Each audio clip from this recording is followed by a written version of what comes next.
देखिए स्पिरिचुअलिटी आपको, जैसे आपने बताया ना, स्पिरिचुअलिटी में मेरी डिक्शनरी में स्पिरिचुअलिटी का क्या डेफिनेशन है जानते हो? हाँ। हैप्पीनेस। हैप्पीनेस। हाँ।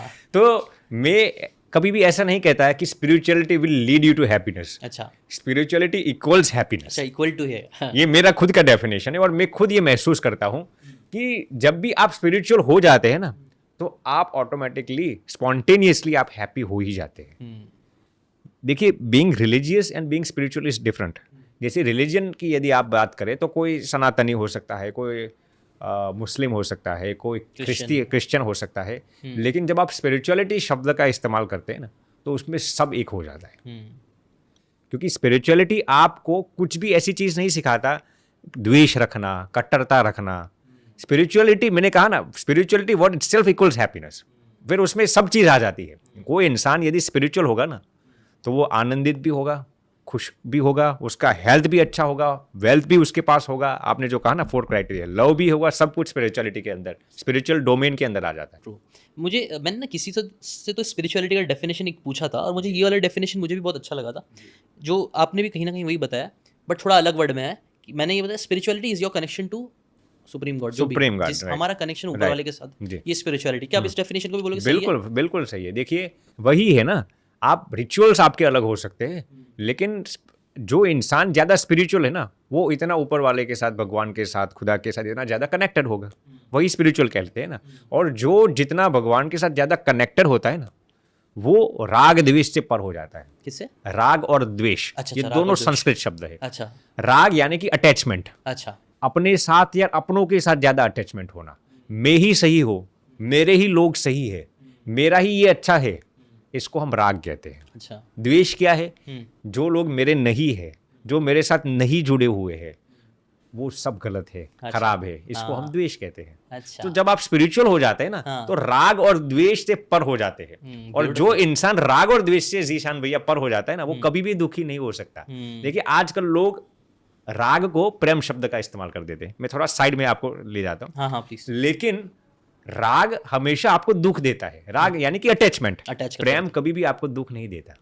तो स्पिरिचुअलिटी आपको राग नहीं सिखाता, प्रेम सिखाता है। और प्रेम में कभी भी दुख की गुंजाइश नहीं हो सकती। प्रेम को कैसे डिफाइन करेंगे आप?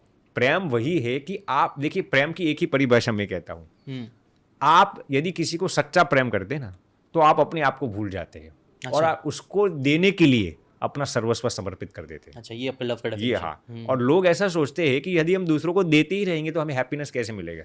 देने से ही आपको हैप्पीनेस मिलता है। So true. रियल में मेरा खुद का एक्सपीरियंस कहता हूं, लेने से कभी भी आपको हैप्पीनेस नहीं मिलेगा, प्लेजर मिलेगा, हैप्पीनेस नहीं मिलेगा। देने से ही आपको हैप्पीनेस मिलता है। राइट। और ये हर एक धर्म यही तो स्पिरिचुअलिटी सिखाती है। सही बात है। ये जो देने की आस्था, देने की वो एक क्रिया होती है, जैसे हमारे इस्लाम में भी अगर मैं बताऊँ तो भी रमजान का महीना चल रहा है और यहाँ पे भी ज़कात देना जरूरी है, ज़कात, हाँ। कंपलसरी है। मतलब अगर 5 पिलर्स ऑफ इस्लाम है तो उसमें एक पिलर ज़कात का है। मतलब अच्छा। देना जरूरी है, दोगे तभी तो आपको फील होगा, तभी तो आप खुशी महसूस करोगे। इवन ये जो फास्टिंग भी होती है, उसका रीजन कई बार हम भूल चुके हैं, मुस्लिम्स कई बार भूल चुके हैं कि हम फास्ट इसलिए नहीं करें क्योंकि एक रिचुअल है, सुबह से लेकर रात तक भूखा रहना नहीं। इसका मतलब ही कि आप भूखे रह के आप फील करो कि अगर कोई दूसरा इंसान भूखा है तो उसको कैसा फील हो रहा होगा। बिल्कुल सही बात। ताकि उसको आप फिर खाना दे सको। जी। आपके अंदर वो डिसिप्लिन भी आएगा, प्लस प्यार मोहब्बत भी आएगी, दूसरों को भी हम ज्यादा समझ पाएंगे। बट लोग यही भूल चुके हैं। आपने जो बात बताई ना, वही मैं बता रहा हूँ। कल देखिए हमारा व्रत था, उपवास था, एकादशी का। हाँ। अब हमारे यहाँ महीने में 2 एकादशी का व्रत आता है। हाँ। तो कल मेरा उपवास था, मैंने निरन उपवास था, कुछ नहीं आप खाते। ओके। 36 आवर्स तक। 36 आवर्स तक कुछ नहीं। जी। अच्छा। तो उसमें मैं यही महसूस कर रहा था, मैं मुंबई आ रहा था, तो मेरा शाम को मैं अगले दिन हम फ्लाइट से आ रहे थे, तो वो भी पूरे रात को सोए नहीं थे। तो वैसे तो अगले दिन हमने 5 बजे खा लिया था। अब यहाँ पर शाम हो गई थी, तो ऑलरेडी 36 घंटे के आसपास हो गया था। इतनी भूख लगी थी, हम 6-7 घंटे चल कर भी आए थे। तो बहुत आई वाज फीलिंग जैसे कि चक्कर आ रहे हो, ऐसे मैंने एनर्जी लो लेवल थी। तो रास्ते में भी देख रहा था कई बेचारे गरीब लोग थे, भीख मांग रहे थे बेचारे। अब उनको खाने की दिक्कत थी। तो आपने जो कहा वही विचार मेरे दिमाग में आ रहा था कि एकादशी का व्रत मेरा चल रहा है और उसमें भी मैं अभी भूख की वो महसूस कर रहा हूँ। बेचारे गरीब लोग कितने महसूस करते होंगे। तो आपको जनरॉसिटी क्रिएट करता है, दया भाव क्रिएट करता है। तो कहीं ना कहीं आपने जो कहा, जैसे आपके वहाँ रमजान होता है, रोजा होता है, हमारे यहाँ नवरात्रि का व्रत होता है, या फिर एकादशी, अमावस्या, पूर्णिमा के ऐसे अलग अलग व्रत होते हैं। आप तो रेगुलरली रखते हो जाता मुझे पता जी, है। हम सब रखते हैं। हाँ, तो वही हमें फीलिंग कराता है, दया भाव, करुणा भाव, कनेक्टेड फील कनेक्टेड, एक सुप्रीम के साथ आपको कनेक्ट करता है। कनेक्ट करता है right? वही तो है। और मेन यही है, हर रिलीजन जी, का पर्पस हाँ। यही होना चाहिए कि हमारा कनेक्शन ऊपर वाले से बन रहा है, दूसरों के साथ बन रहा है। हम बिल्कुल, दूसरे अगर भूखे हैं तो हम फील कर पा रहे हैं, हम हम feel उसकी कर- मदद कर पा रहे हैं, हम उसके बिल्कुल। लिए खड़े हो पा रहे हैं। वही आपने जो बोला ना, खुशी कब मिलती है जब हम दूसरों के लिए कुछ करना चालू करते हैं, चाहे वो खाना देना हो, चाहे पैसे देना हो, चाहे कुछ भी करना हो। जी। स्माइल देना भी, हमें हमारे इस्लाम में बोलता है स्माइल देना भी एक सदका है, वो भी दो, बिल्कुल। अपने लिए नहीं दूसरे के लिए दो। अगर क्योंकि आप दे रहे हो तो वो भी एक सदका, मतलब वो भी चैरिटी, फॉर्म वो ऑफ भी चैरिटी चैरिटी है, है। बिल्कुल सही बात है। देखिए, अब आपके नीचे का कोई इंसान हो, मान लीजिए अब आप यहाँ से बाहर जा रहे हो, कोई छोटा सा इंसान बेचारा वॉचमैन हो या कोई जैनिटर, कोई सा, आप उसको प्रेम से स्माइल भी देंगे ना, आपको उसकी वैल्यू मालूम हो या ना हो, लेकिन उसको मालूम होगा कि जीशान भैया ने मुझे आज स्माइल दी। तो ये स्माइल भी आर्ट ऑफ गिविंग है। और ये मैंने नोटिस किया स्वामी जी आपके अंदर है। मैं कई बार देखता स्माइल ही, मैं जब भी स्वामी जी से मिलता हूँ एक स्माइल अच्छे से। नहीं, हम जब उनके शिकागो में पढ़ते थे ना जीशान भैया, तो हमारा नाम ही उन्होंने मिस्टर स्माइली रख दिया था। अच्छा सही है, इंटरेस्टिंग। नहीं, ऐसे ही वही स्माइल करते रहो, दूसरों के सुख दुख में शरीक होते रहो, वो बहुत इंपॉर्टेंट है। जब हम बात कर रहे थे, आपने एक अटैचमेंट की भी बात बताई, वो भी मुझे लगता है बहुत इंपॉर्टेंट है। ये मैं कल ही ये चीज़ सोच रहा था, मैं जा रहा था ना घर पे अपने, तो मैं यही रियलाइज कर रहा था कि यार everything in this world is temporary. Right, हाँ। हमें लगता है कि यार ये मेरा स्टूडियो है, ये मेरा कैमरा है, ये मेरा घर है। कई बार हमें ना अपना मेरा मेरा मेरा बहुत करने लग जाता है। जी, हम ये भूल जाते हैं कि हमारा कुछ भी नहीं, हमारा कुछ भी नहीं। Everything is temporary. जो घर आपने बहुत मेहनत से, मुशक्कत से, जैसे मैंने कमा के लिया हूँ, मुझे लग रहा है वो मेरा घर है, नहीं, बट इट्स टेम्पररी। कुछ टाइम बाद वो कोई और, मेरे बच्चे यूज करेंगे या कोई और यूज करेगा।